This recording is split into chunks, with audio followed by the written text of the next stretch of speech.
Well, boys and girls, what a day today is. So I'm coming back to market. I did oil earlier on for Baldy Locks.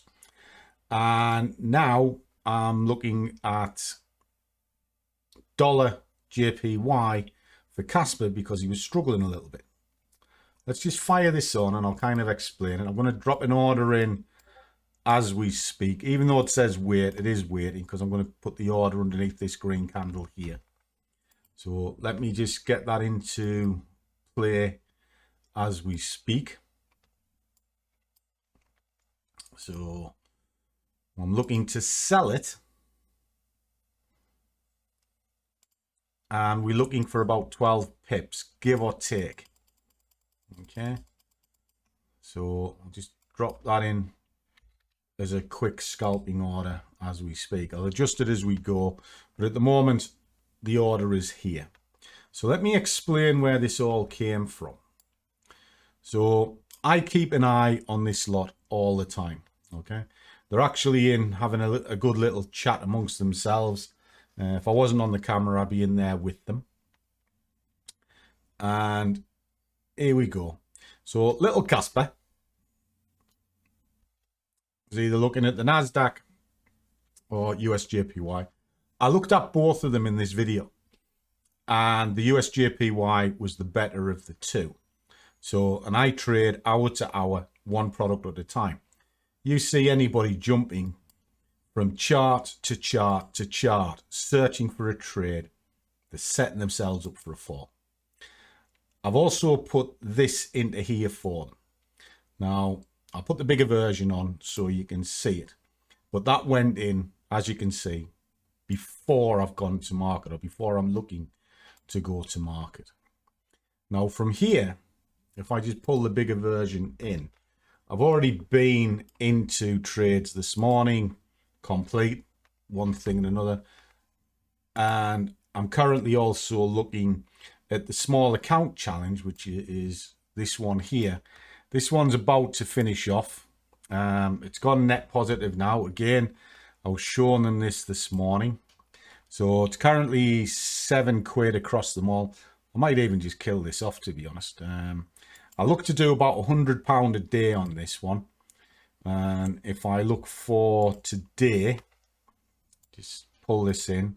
So this week's currently at 287. If I look at the day, I'm at £98. So I can kill this off and it'll be net positive. So I'm quite happy with that.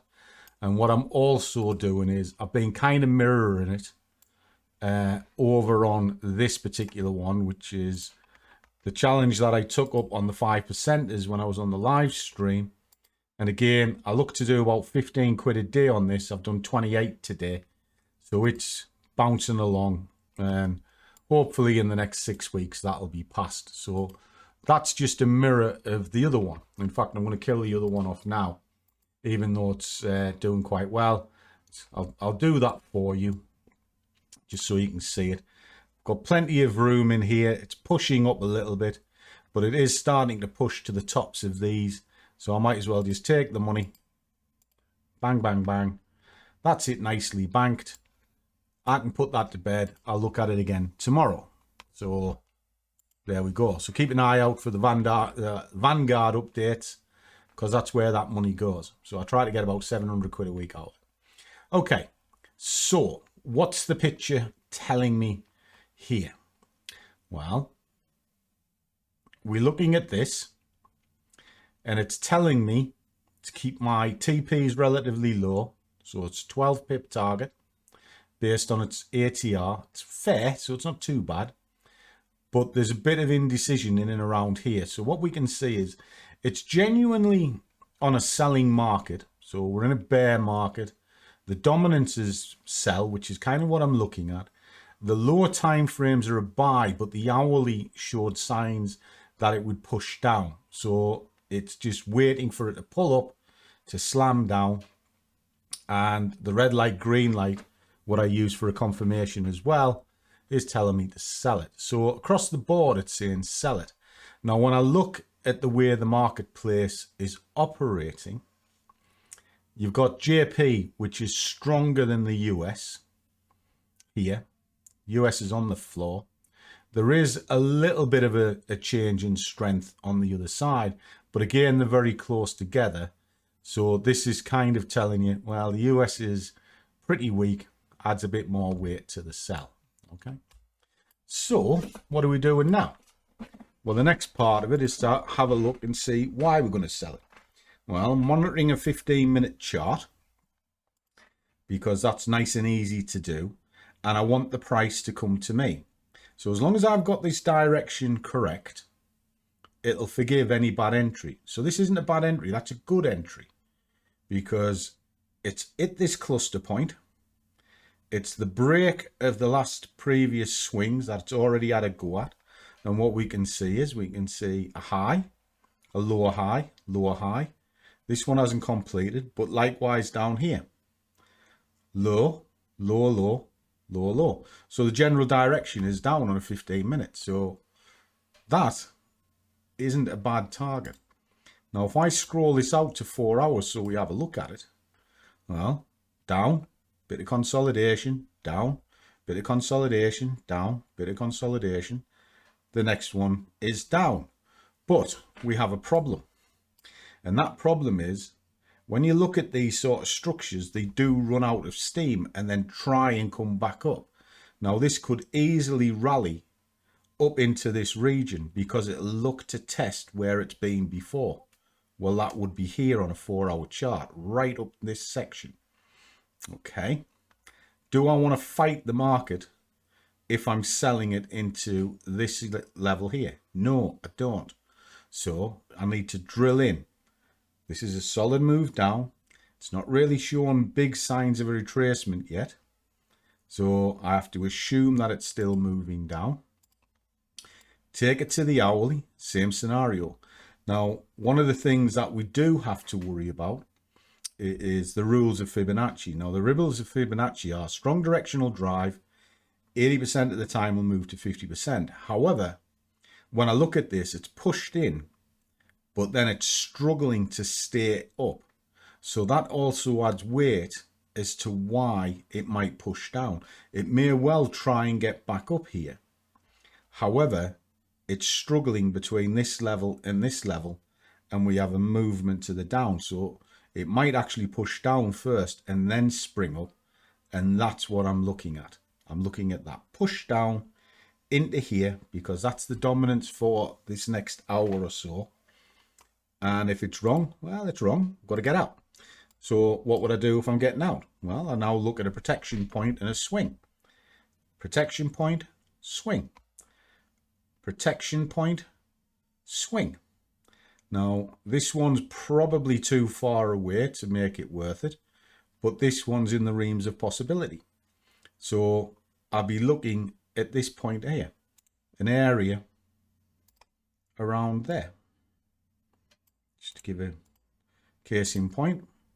And then all I would do is I would adjust staged orders into here, and if it goes into there, I'm wrong, and that's the end of it. But it's all about doing your homework first, which I've done. I just now have to play this out, and the higher I can get that up, the better, because it makes that target so much easier to achieve. So let's play this out and see how we get on.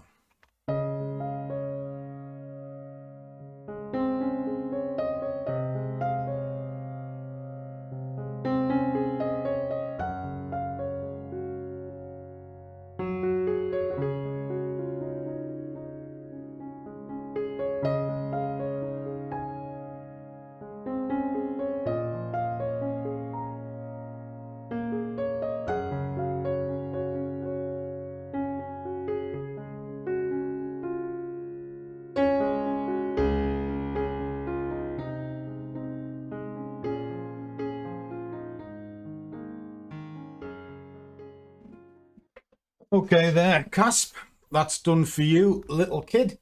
So get into the same drill as always, just get rid of my tickets, make certain I've got nothing else running. There you go, 60 quid in about 40 minutes.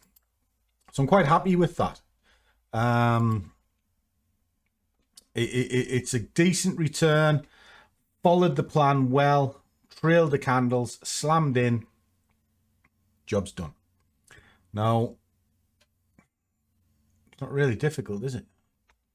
So one of the things that I would say, and I kind of watch things, if you see jumping from chart to chart, you lose focus. You don't know where those charts are. You certainly don't know where the price is. And then what if you're fixated on one chart? Jump onto something else and you've got it in your head that you're going to be short, but the other one's long, and you press the short button. It confuses you. So what I was doing on this particular trade, once I drilled in to the levels, understood what direction I was mainly looking for, which was a short, that was going to be in place for the next hour to an hour and a half. And all I had to do was just follow the criteria. And the plan was to follow it up to that blue line. And if it broke the blue line, there was something wrong. I'd have to reevaluate it. But even if I got the direction or the main direction wrong, because I'm following 15-minute candles, that violent slam would be enough to give me the correct target. And the targeting was very important as well. And this is something you can't do when you're jumping from chart to chart. Because if you're jumping from chart to chart, certainly on 5-minute and 1-minute chart, going, oh, I'm looking at Eurodollar and this is doing this. Oh, I'm looking at the DAX, this is doing this. Oh, I'm looking at gold, this is doing this. You'll never keep track of it. And you're doing nothing more than showboating and gambling. So if you want to make money, and this is the thing about trading, people will tell you how to trade, but they don't. They tell you how to get into the market.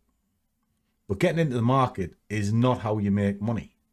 How you make money is how you manage the account, how you manage your way into the trade, and then how you manage that trade once you're in it.